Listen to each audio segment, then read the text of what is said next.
morning, and welcome to Talk of the Town on 99.7, 1450 WHTC and WHTC.com.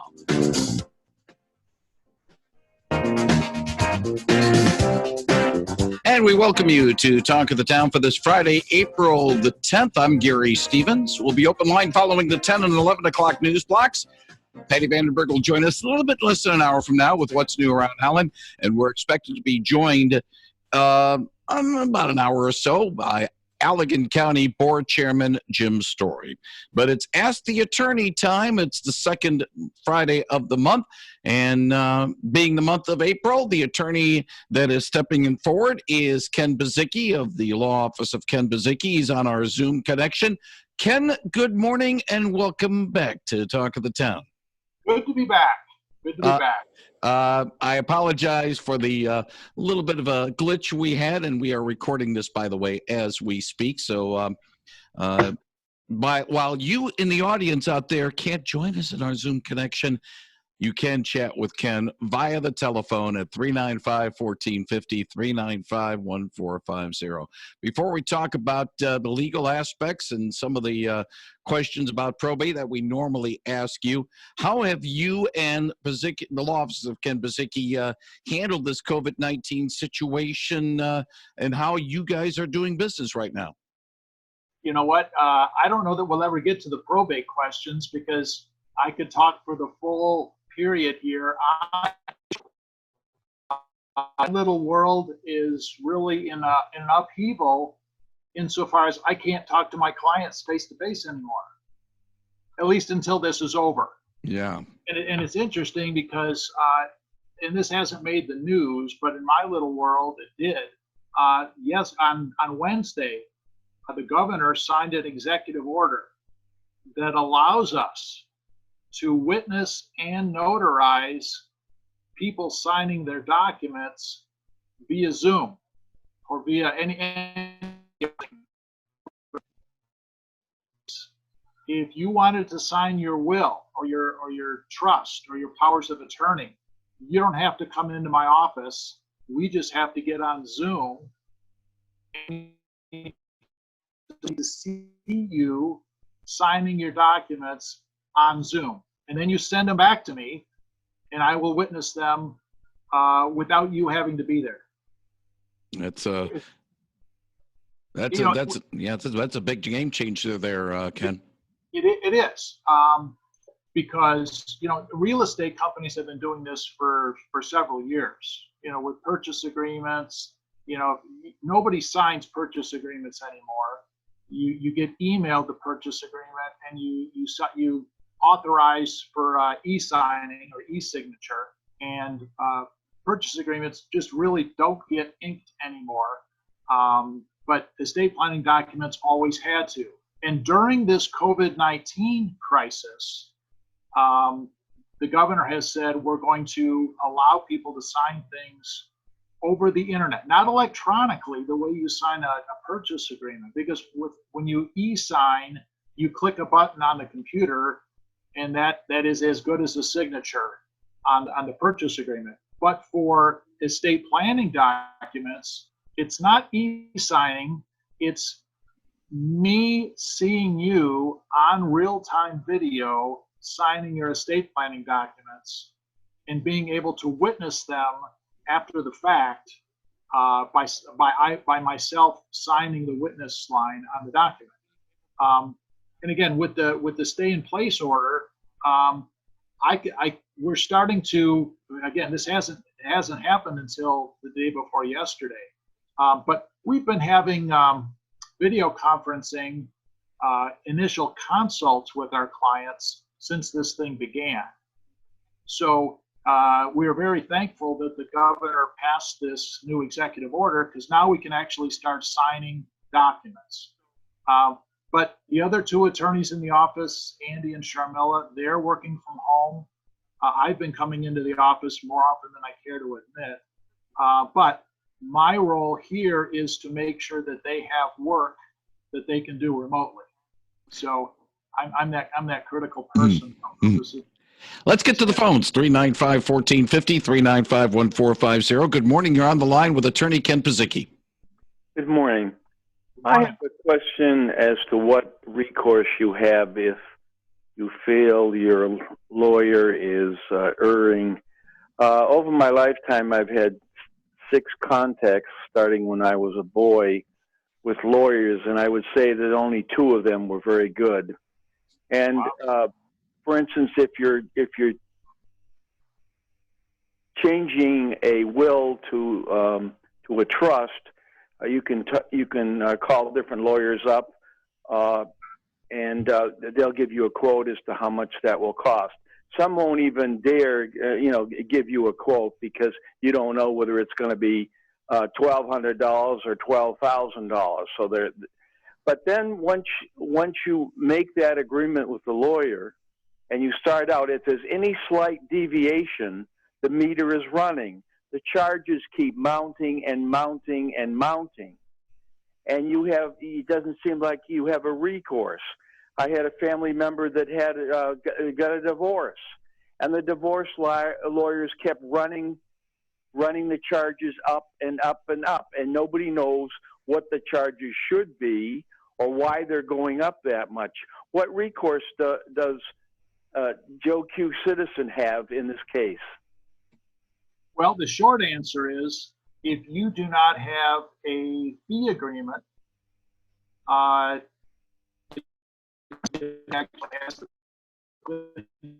Hold on a second, Ken, because you were breaking up a little bit, but you said when you don't have a fee agreement, follow up after that. Yeah, when you don't have a fee agreement, the burden is actually on the lawyer to prove that you owe the fees. Now, with estate planning, for example, the vast majority of our clients, it's a flat fee. Now, we do add extra for deeds that need to be recorded, or e-filing of documents that need to be filed, but most estate planning attorneys will charge a flat fee so that you know what you're getting into, and you're not surprised at the end of the day. The problem with divorces and bankruptcies and lawsuits is the attorney really never knows what kind of rat's nest they're getting themselves involved in. So attorneys are reluctant to give you a flat fee. Now, if it's a landlord-tenant matter, Dick Ridema here in town, for example, he does a ton of landlord-tenant work, and he will typically charge a flat fee for an eviction because over the course of time and averages, he knows how much time it's going to take him, and he is willing to say, you know what, it's going to be $600 for an eviction, whether it takes 1 hearing or 20 hearings. That's his flat fee. Now, I'm not quoting him on that. It's an arbitrary number. But for most legal matters, it's really difficult to know how much time the attorney is going to put into it. Having said that, hold on a second, Ken. It's up to the attorney to have a fee agreement in place. It's up to the attorney to have a fee agreement in place so the client knows what their expectation is as far as the attorney fees. But I share your frustration. I've been on the other end of it myself, and it's up to the attorney at the outset of your matter to explain how they bill, how often they bill, what they bill for, what they don't bill for, so that you're not surprised. So let me follow up a little bit. And what recourse does this caller have to maybe deal with the situation? Yeah, the meter's running. Right. Well, first of all, you should call the lawyer. Don't call the paralegal. Don't call the secretary. Call the lawyer and say, look, I'm having a problem with understanding your bill, and address it right head on. Now, if he says, there's nothing I can do about it, what I would suggest is consulting with another lawyer to determine whether or not the first lawyer's fees are unreasonable in some fashion. And that new lawyer could help you resolve the matter. Attorneys don't like to get sued, believe it or not. They like to resolve things. And well, I really think your profession has some ethics problems. And, I don't know what the ranking is of social status or whatever. But I would think it would be either above or below a used car salesman. Yeah, unfortunately, you're right. And there are certain attorneys that give the profession a bad name. On the other hand, are really pretty good people. But it's those situations that you're talking about that give lawyers a bad name. The key to anything is good communication. If the lawyer has communicated up front what the charges are going to be, there's typically no surprise and there's no disappointment. It's as you described, it's those surprises where the bills just keep coming and coming and coming and coming that things get very frustrating, and that's what's giving you the bad taste in your mouth, unfortunately. Well, thank you for your answer. You're very welcome. Appreciate the call. 395-1450, 395-1450. If you have a question out there for Attorney Ken Puzycki, he'll be happy to answer it on WHTC's Talk of the Town. And dealing with the COVID-19 situation, the legal aspect, and you mentioned a little bit of a new wrinkle along those lines. How important is it to still have face-to-face contact? I know that Dr. Anthony Fauci is saying, maybe this will get us to end the archaic custom of shaking a hand, which I'm sorry, but I'm old school. A man's word is his bond, and that's one way of proving that. But how dicey does it get to be able to not being able to deal with a client face to face and maybe give an arm around a shoulder if they need it? Because a lawyer, besides being legal, sometimes you have to provide some emotional support as well. They call us lawyers and counselors at law. And, the last caller talked about an emotional situation. You've got to have a lawyer who you can look in the eye and treat them like a friend. Because a lot of times, and I do the same thing when clients pass away and the kids come in, I end up developing a relationship with them that's beyond the standard, person at the grocery store type deal. You develop an emotional bond to that person. And again, back to your caller, a lot of times if there is a good bond between the attorney and the client, the billing doesn't even become an issue. But if there's a distance there between the attorney and the client emotionally, the bill just becomes a bigger problem. Having said that, that's why I like the fact that we can do these things by Zoom now, because if I'm talking to you on the telephone, I don't develop that rapport with you. You're nodding your head, so I think I understand. I think that you understand what I'm saying because I can look at your body language, I can look at your facial expressions. How do you do that over the phone? Am I smiling? Am I wincing? Am I rolling my eyes? What's going on? So having that face-to-face is the best thing. The next best thing is having a video conference where we can share each other's emotions by looking at each other. But as far as the doctor was talking about the handshake, I just got used to the manhunt thing. The minute I get comfortable with that, they tell me I can't even shake somebody's hand anymore. But high tech, high touch. My fear is that if we get too used to texting, voicemails, emails, the further we get apart from each other, the less we're going to have an emotional bond to each other. So there's got to be the high touch to go along with the high tech. So to say everything can be done over the phone or over the internet, boy, oh boy, I think we're headed in the wrong direction on that one. I agree with you wholeheartedly about this, and that's one of my biggest concerns right now with social distancing. That's the term everybody wants to use.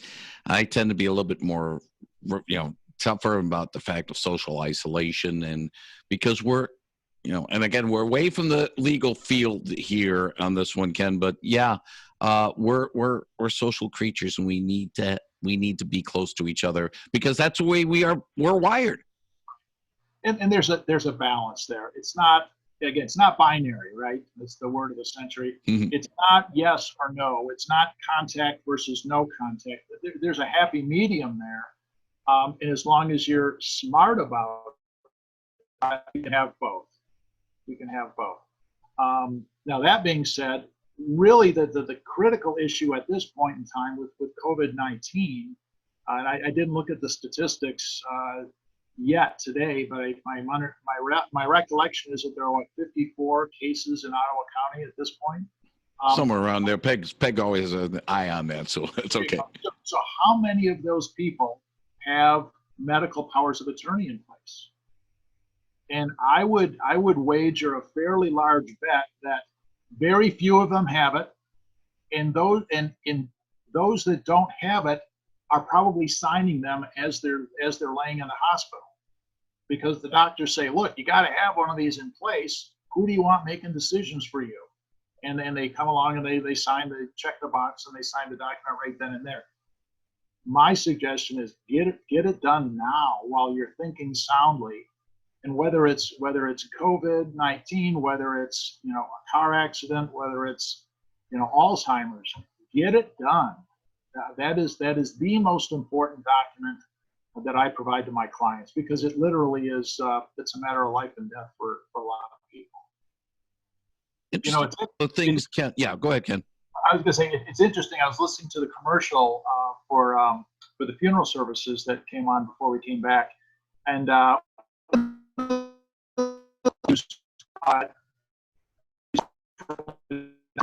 for example, are people going to have funerals, or is the spike in cremations going to be the crematories in town are going to be overwhelmed? If somebody dies, what do you do? Do you service anymore? If you do, it's going to be limited. Or are people just going to say, hey, let's go through the cremation rather than I thought, I was kind of disappointed, Gary.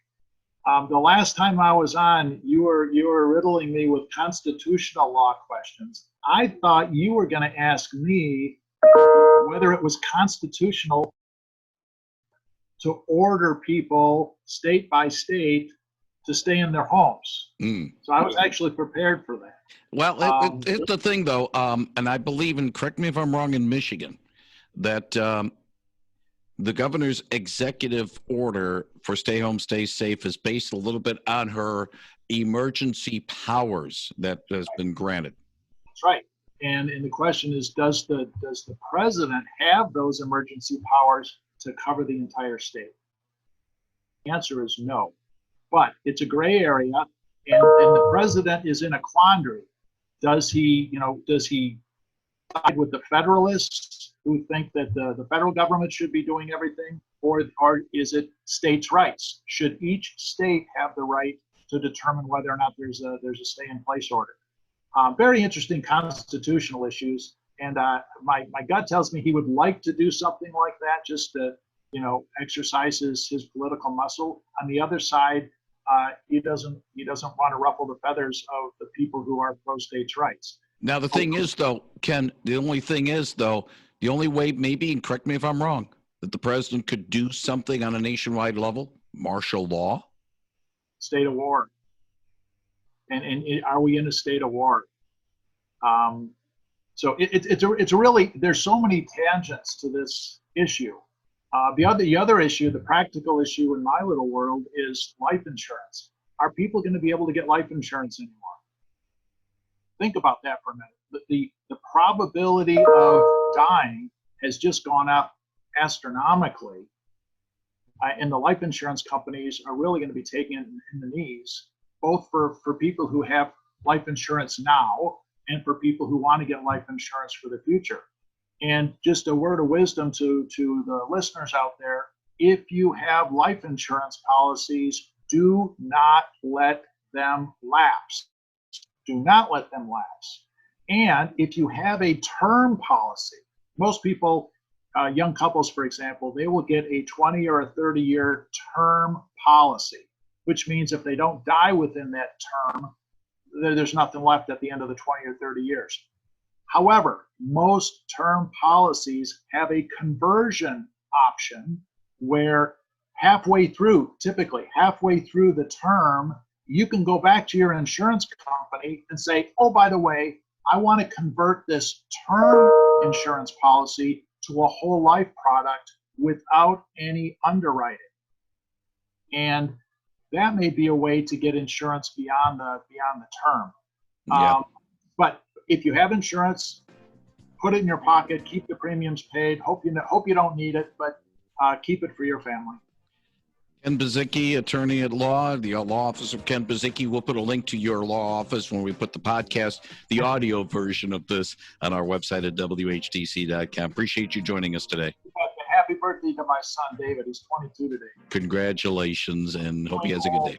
I'm feeling old. All right, sounds good. Ken Puzycki, thank you very much for joining us on WHTC's Talk of the Town. Coming up, we will have CBS News with Peter King, followed by WHTC News with Peck McNichol. A little bit of open line time. We'll have Jim Story of the Allegan County Board join us in the next hour.